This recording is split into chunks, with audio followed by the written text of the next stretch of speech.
vou terminar a celebração da nossa ceia, né? Peço aos irmãos amados que abram a palavra de Deus, por gentileza, em João, capítulo 1. João, capítulo 1.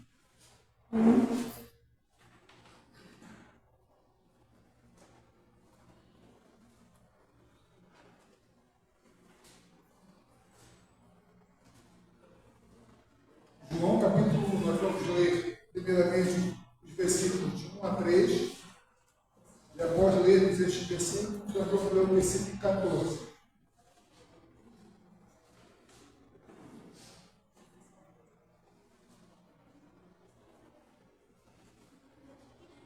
João, capítulo 1, primeiramente de 1 a 3, depois do versículo 14.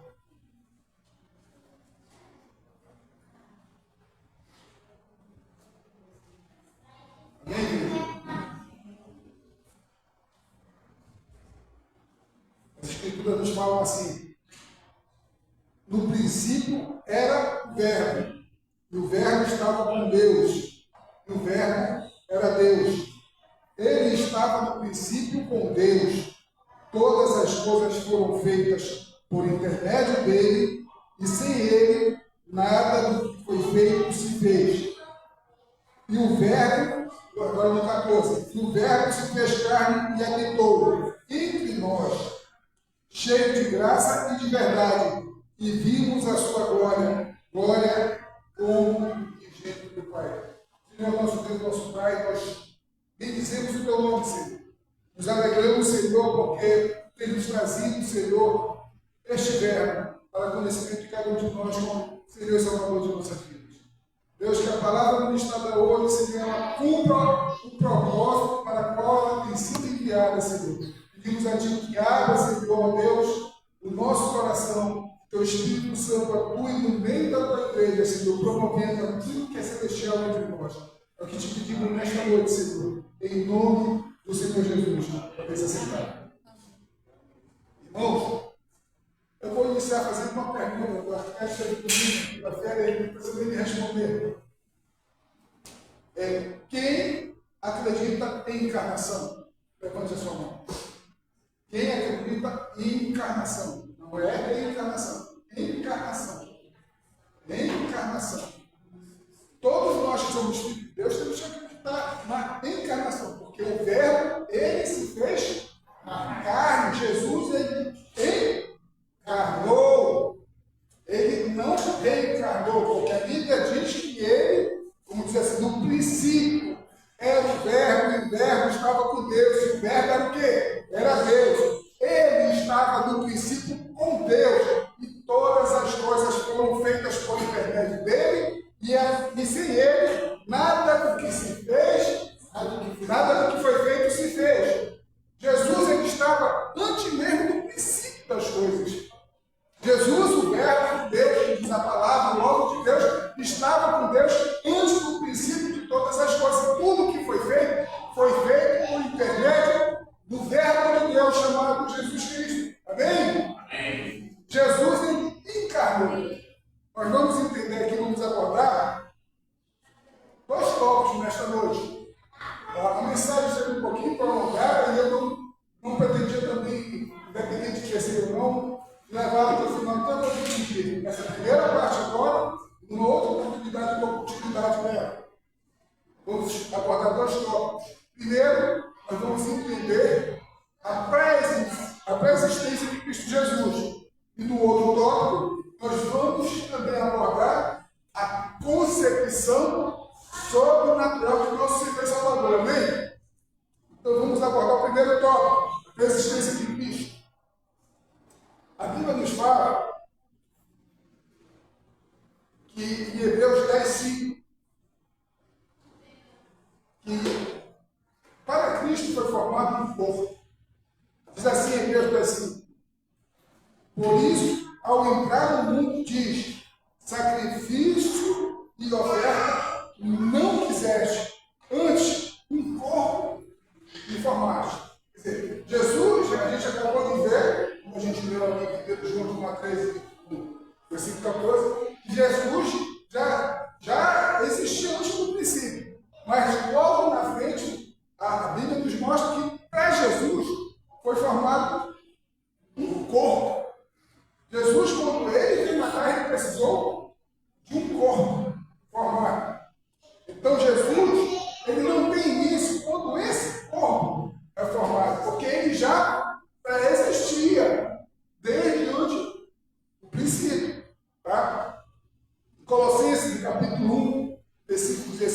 17 diz assim: pois nele foram criadas todas as coisas, nos céus e sobre a terra, as visíveis e as invisíveis, sejam tronos, sejam soberanias, quer principados, quer potestades. Tudo foi criado por meio dele e para ele. Ele é antes de todas as coisas. Nele tudo subsiste. Jesus, ele era antes do princípio. Aqui está dizendo, é outro princípio, é outro texto bíblico. Ele é antes de todas as coisas. Todas as coisas subsistem em Cristo. Jesus, ele não nasceu quando ele foi gerado por Maria. Jesus já pré-existia. Em Hebreus capítulo 1, de 1 a 2, havendo Deus outra hora falado, muitas vezes, de muitas maneiras aos pais pelos profetas, nestes últimos dias nos falou pelo Filho, a quem constituiu herdeiro de todas as coisas, pelo qual também fez o universo. O universo foi criado depois que Jesus habitou entre nós ou não? O universo foi criado antes dele vir habitar. Então, mais uma vez, confirmando que Jesus ele já era pré-existente antes de habitar entre nós. Olha que fala em João 8,58. Respondeu-lhes Jesus: em verdade vos digo, antes que Abraão existisse. Quer dizer, Abraão é aquele que deu o início de toda esta linhagem que vem agora. A Bíblia diz que antes que Abraão existisse, Jesus está dizendo: eu sou. O pastor falou agora que não é o que ele faz, é o que ele é. Jesus está dizendo: eu sou. Jesus, a gente pode dizer que Jesus está afirmando que ele é pré-existente. Ele não está dizendo que ele era. Ele está dizendo: eu sou. E ele ainda é. Eu sou. Ele não muda. O caráter de Deus, ele é o quê? Imutável. Agora, é interessante, nós vamos observar uma passagem de João, versículo 1, de 29 a 30. No dia seguinte, veio João a Jesus, que vinha para ele, e disse: eis o Cordeiro de Deus, que tira o pecado do mundo. É este a favor de quem eu disse: após mim, vem um varão que tem primazia, porque Jesus tinha antes de mim. João Batista, a gente sabe que ele foi um precursor, né? Veio preparar o caminho para quando Jesus estivesse habitando entre nós. Né? Ele pregava o Evangelho como batismo do arrependimento, na verdade. Porque já existia isso primeiro. Agora, vocês têm ideia do que ele está dizendo? Porque se a gente vê em Lucas, capítulo 1, 36, João Batista faz a Bíblia nos mostra que João falou ali que Jesus já existia antes dele. Mas em Lucas 1,36 mostra que João Batista era 6 meses mais velho do que Jesus. Lucas capítulo 1,6 diz assim: Isabel, tua parenta, igualmente conceberam um filho na sua velhice, sendo este já o 6º mês para aquela que se dizia estéril. Como é que João Batista vai afirmar que Jesus é antes dele? Porque quando o anjo anunciou para Isabel, o João Batista já era 6 meses de gestação da Isabel. E somente 6 meses depois que Jesus foi gerado. Então, como é? Se João Batista ele foi concebido antes de Jesus, como é que Jesus ele já existia? Nós temos que entender que Jesus já é pré-existente, mesmo antes do princípio, mesmo antes de todas as coisas. Todas as coisas foram feitas por intermédio dele. E nada do que foi feito seria feito se ele já não fosse existente. Né? Em Filipenses 2, 5 a 8, mostra, meus apóstolos,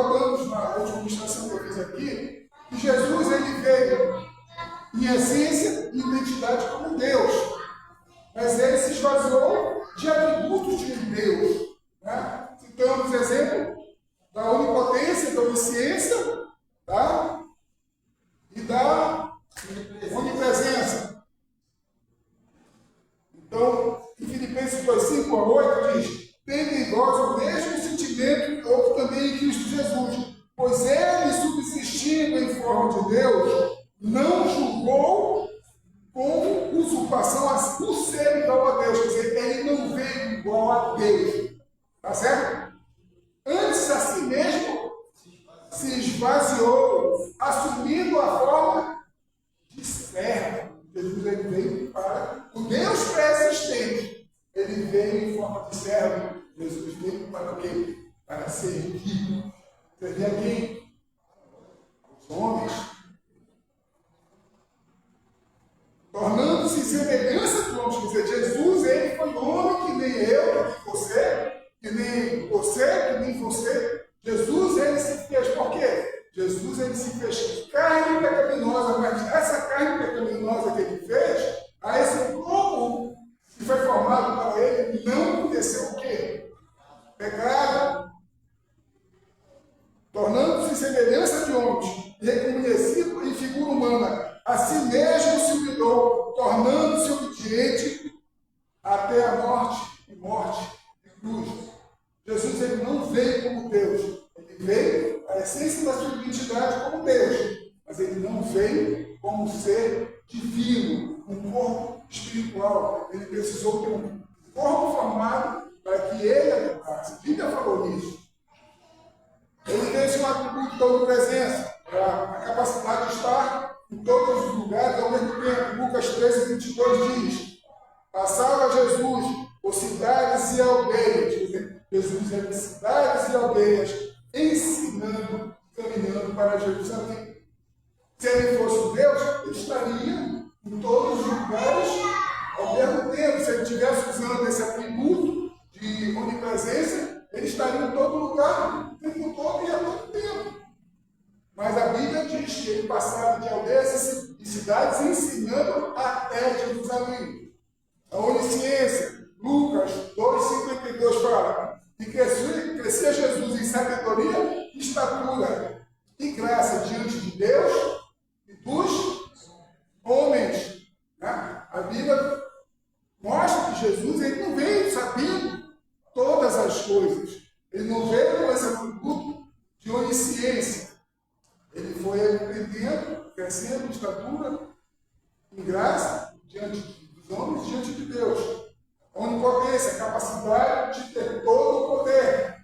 Em Atos 10:8, como Deus ungiu a Jesus de Nazaré com o Espírito Santo e com poder, o qual andou por toda parte fazendo bem e curando a todos os oprimidos do diabo, porque Deus era com ele. Jesus, ele não veio como Deus para fazer o que ele fez, curar a todos os oprimidos do diabo, porque Deus era com ele. Não é que ele veio como Deus, era porque Deus era com ele. Jesus fez o que fez, porque Deus era com ele, não é porque ele estava como Deus aqui na terra.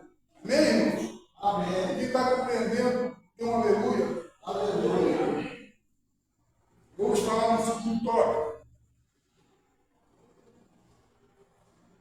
A concepção sobrenatural de Jesus. Nós cantamos um louvor ainda agora, que diz assim: descerá sobre ti o Espírito Santo. Esse louvor está se referindo à mensagem que o anjo Gabriel está cantando a quem? A Maria. Então, diz assim a palavra: respondeu-lhe o anjo, descerá sobre ti o Espírito Santo, e o poder do Altíssimo te envolverá com a sua sombra. Por isso também o ente santo. O ente. A Bíblia não fala aquele que vai nascer, ele fala de um ente santo que já viria, né, ser gerado em Maria. Aquele ente santo é uma referência a quem? A Cristo Jesus. Aquele que já era pré-existente, que há de nascer, será chamado Filho de Deus. Isso aí faz uma referência em Isaías 7,14, que diz: portanto, a gente sabe que Maria era o quê? Era uma mulher virgem. Ela não tinha conhecido ao seu esposo José. Ela não tinha sido desposada. Ela era virgem. Isaías 7,14 fala: fala: portanto, o Senhor mesmo vos dará um sinal. Eis que a Virgem conceberá e dará à luz um filho, e lhe chamará Manuel. Emanuel. O que significa Emanuel?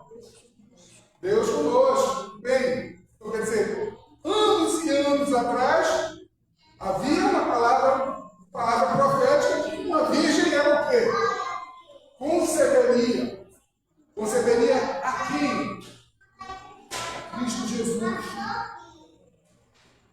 Em Mateus 1, 18 a 25 fala: ora, o nascimento de Jesus Cristo, aí vai ter um relato sobre como aconteceu o nascimento de Jesus Cristo, a era do menino. Ora, o nascimento de Jesus Cristo foi assim: estando Maria, sua mãe, desposada com José, sem que tivesse antes colocado. Quer dizer, eles não haviam mantido relações. Achou-se grávida pelo Espírito Santo. Mas José, seu esposo, sendo justo, reparem bem, José, seu esposo, sendo o quê? Justo. Grave bem isso. E não querendo infamar, resolveu deixá-la secretamente.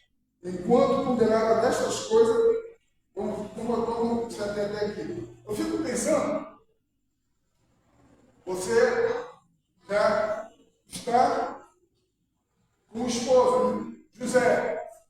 Aí a sua esposa, a sua pretendente, a sua noiva, sei lá como é, mas aqui a Bíblia diz que José já era esposo dela, mas eles não tinham mantido relações. A mulher chega com eles: olha, meu marido, minha esposa, um anjo disse que estou grávida dele. Se coloque no lugar de José recebendo essa informação. Se coloque. E por que José se afastou dela para não querer informar? É muito difícil José ter dado glória a Deus, aleluia, e pedir que seja Deus, quando ele recebeu essa informação da Maria: estou grávida. É ruim, hein? Tu me trai, tu está querendo inventar uma historinha para que eu caia nessa e pula essa. Não é verdade? É difícil. Você está lá no lugar de José. Mas ele, a Bíblia diz que ele era um homem justo. E ele resolveu se afastar para não difamar Maria. Por quê, gente? Porque naquela época, a lei mosaica dizia que a mulher adulta era o quê? Apedrejada. Então José, ele resolveu tirar o time dele de campo para não infamar Maria, para que ela não fosse submetida ao apedrejamento. Mas ele disse: mas eu vou me afastar. E ele, a Bíblia diz que ele refletiu sobre isso. Ele não tomou uma decisão diferente, ele somente se afastou para não infamar Maria. Mas ele: eu vou botar a bola no trombone, eu vou fazer isso, vou fazer aquilo, essa mulher vai ver porque ela me fez isso, me traiu, está grávida de outro. Mas olha só, enquanto ponderava nestas coisas, eis que lhe apareceu em sonho um anjo do Senhor, dizendo: José, filho de Davi, não temas de receber Maria, tua mulher, porque nela foi gerado, porque o que nela foi gerado é do Espírito Santo. Ela dará à luz um filho, lhe porás o nome de Jesus, porque ele salvará o seu povo dos pecados deles.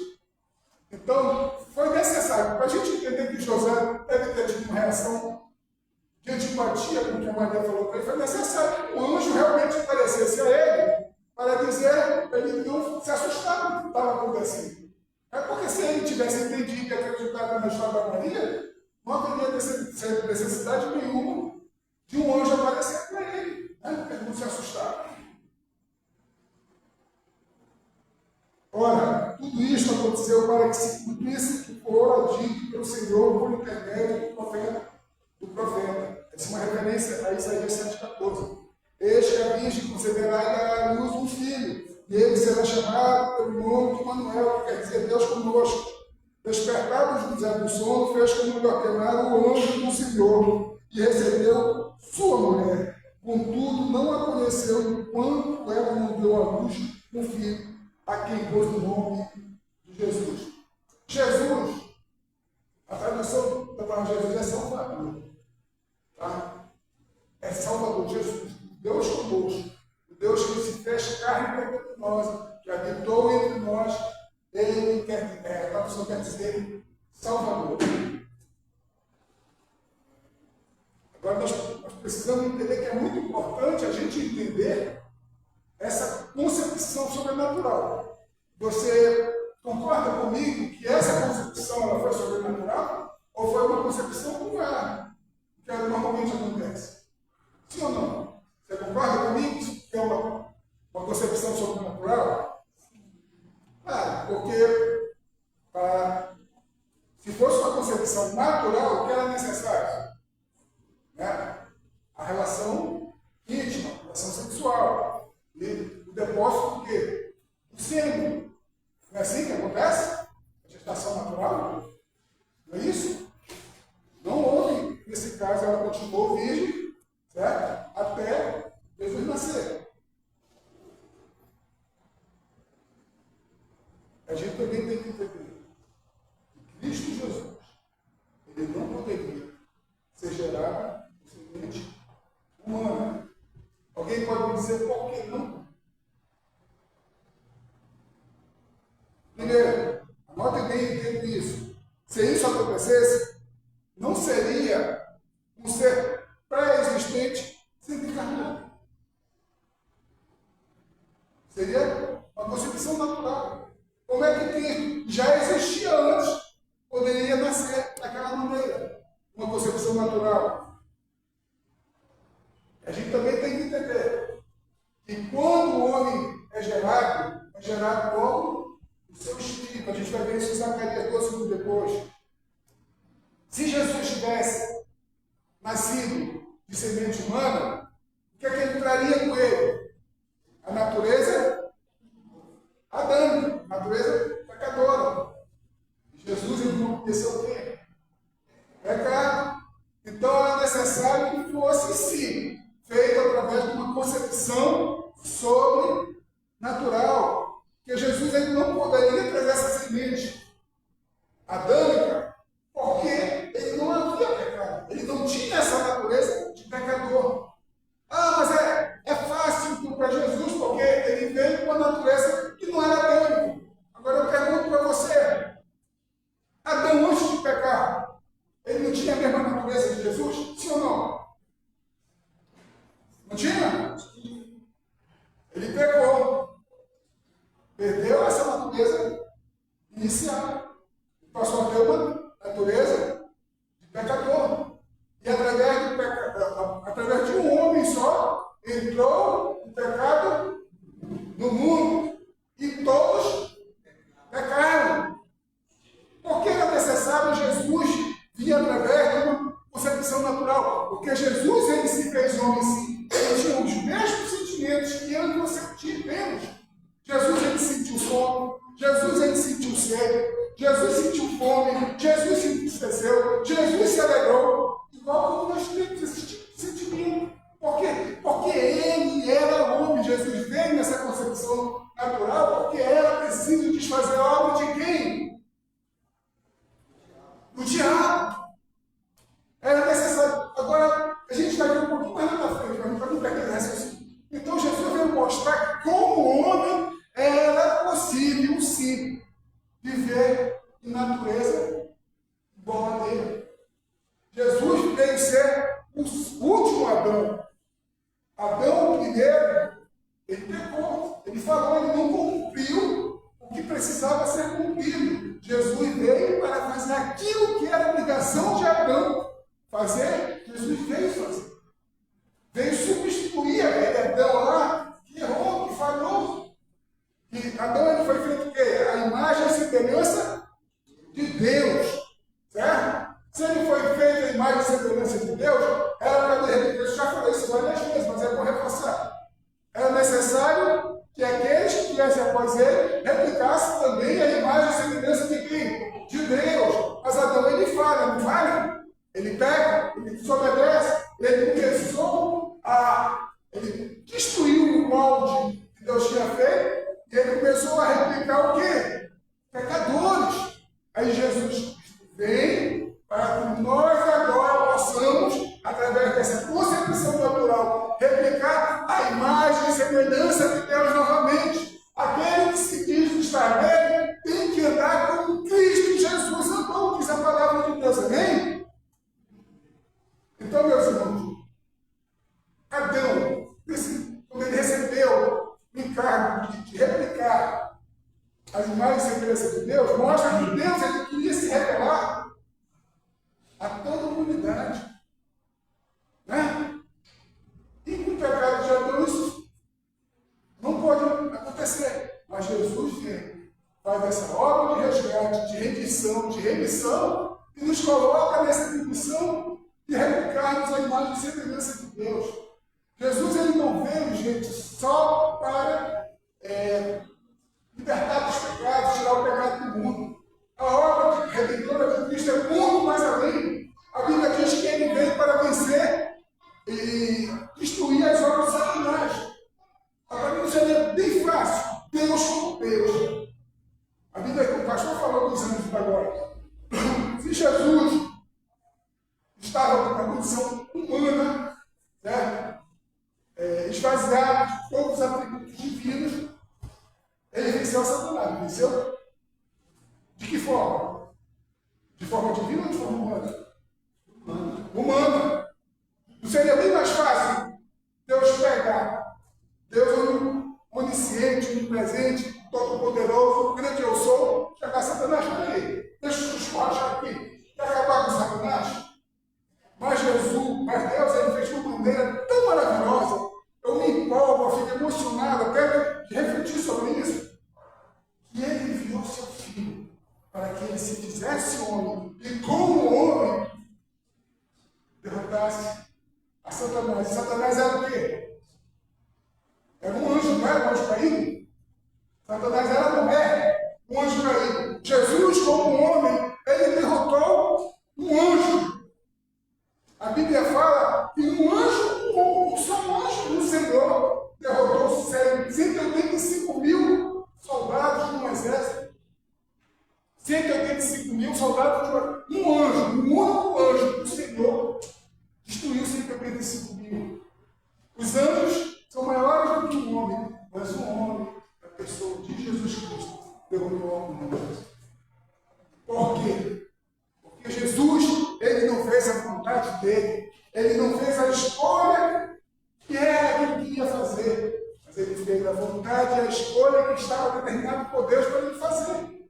Jesus, ele foi obediente até a morte, que é a morte de cruz, gente.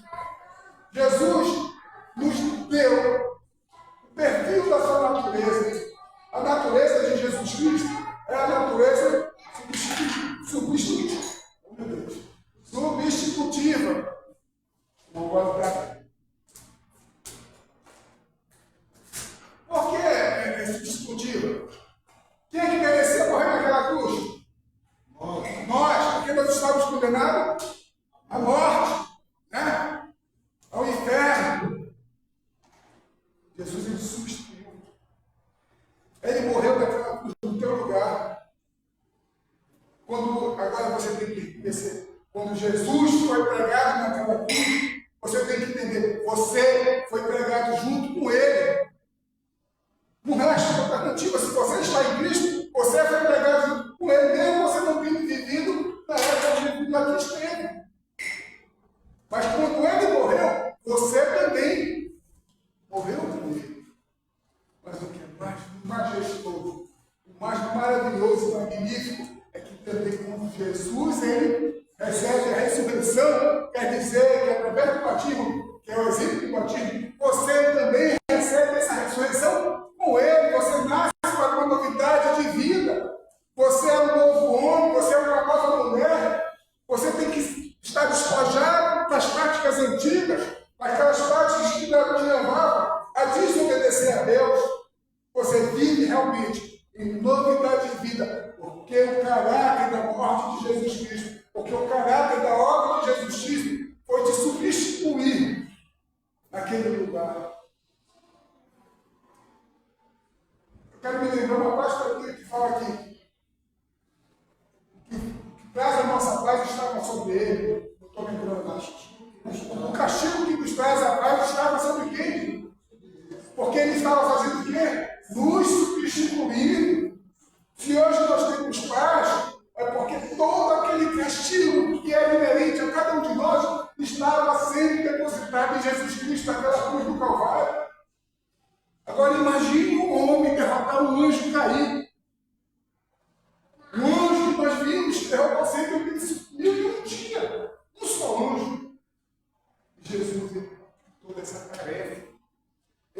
enviou novamente ao propósito de Deus para ele ser o primogênito de muitos, para que você tivesse novamente acesso ao Criador, para que você pudesse refletir a imagem daquele que te criou.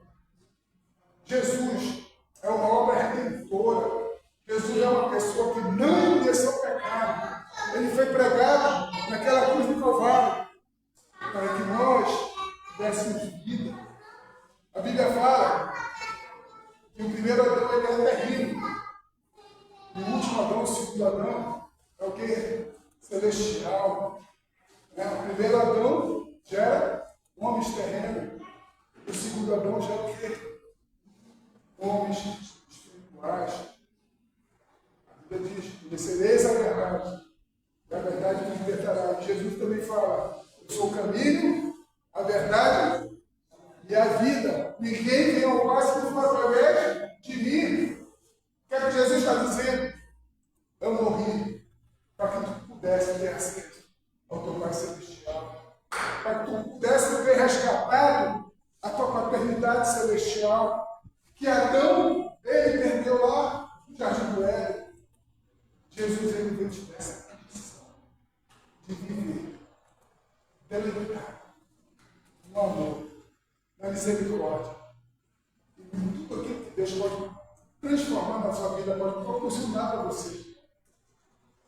Jesus, ele é o cerne da vida de um cristão, ele é um exemplo. Quando Jesus diz que nós podemos fazer obras maiores do que ele fez, ele está dizendo que você pode. Porque quando ele fez essas obras, ele fez como ser humano. Se Jesus, no meio dessas obras, uma delas foi derrotar Satanás, você também consegue derrotar Satanás.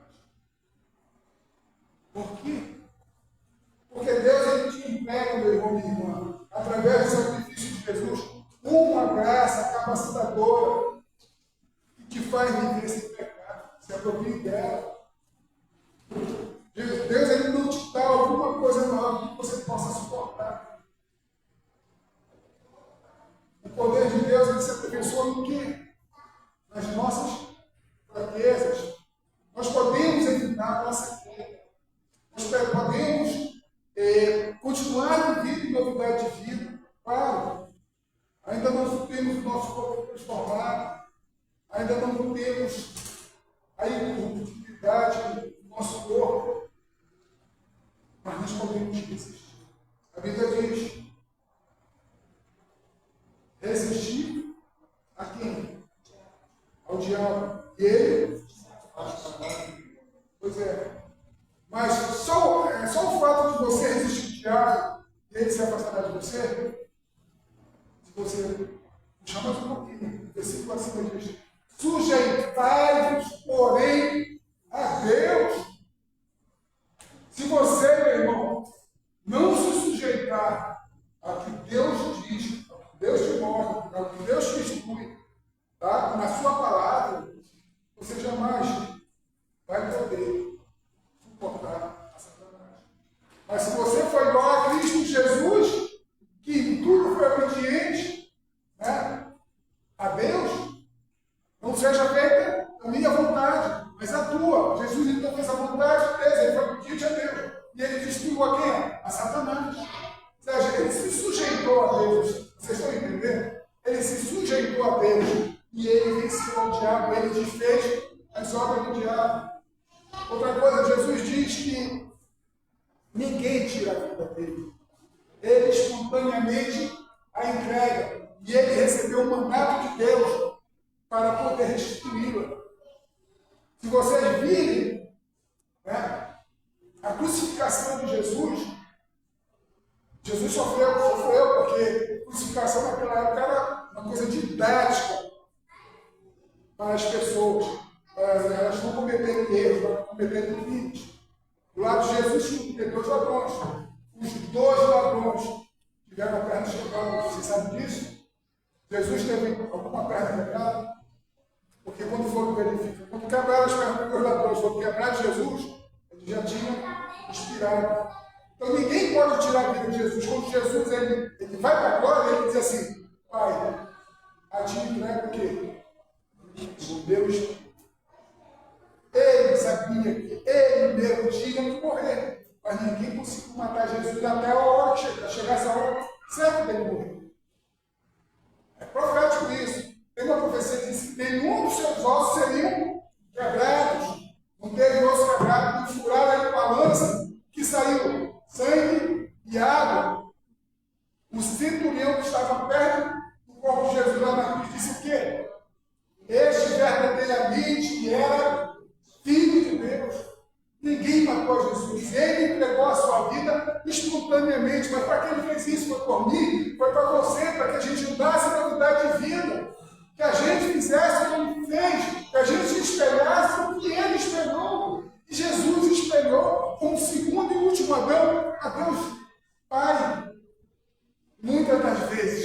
mas não valorizamos tudo que Jesus fez por cada um de nós.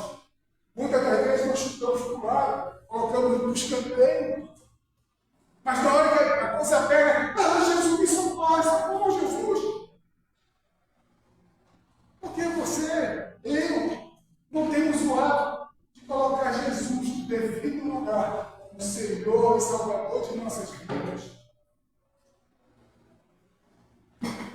Porque nós escolhemos outras coisas a não ser o amor de Deus? Porque nos afastamos? Porque deixamos de vir para a igreja? Porque deixamos de reunir para adorar, para louvar, para orar a Deus? E o exemplo de Jesus foi esse. Ele se reunia com seus discípulos, ele ensinava as multidões, ele orava a Deus várias vezes aos dias. Você está esperando? Essa pergunta eu estou fazendo para você, mas estou fazendo para mim principalmente. Você está esperando o que Cristo esperou? Análise individual. Se você pode mudar o meu, faça isso o mais breve possível. Jesus ele está voltando. Amém, irmãos? Amém. Nós podemos então deixar essa primeira parte colocada agora. Uma outra oportunidade, a gente vai explorar um pouquinho mais do que realmente foi essa encarnação de Cristo para cada um de nós. Amém?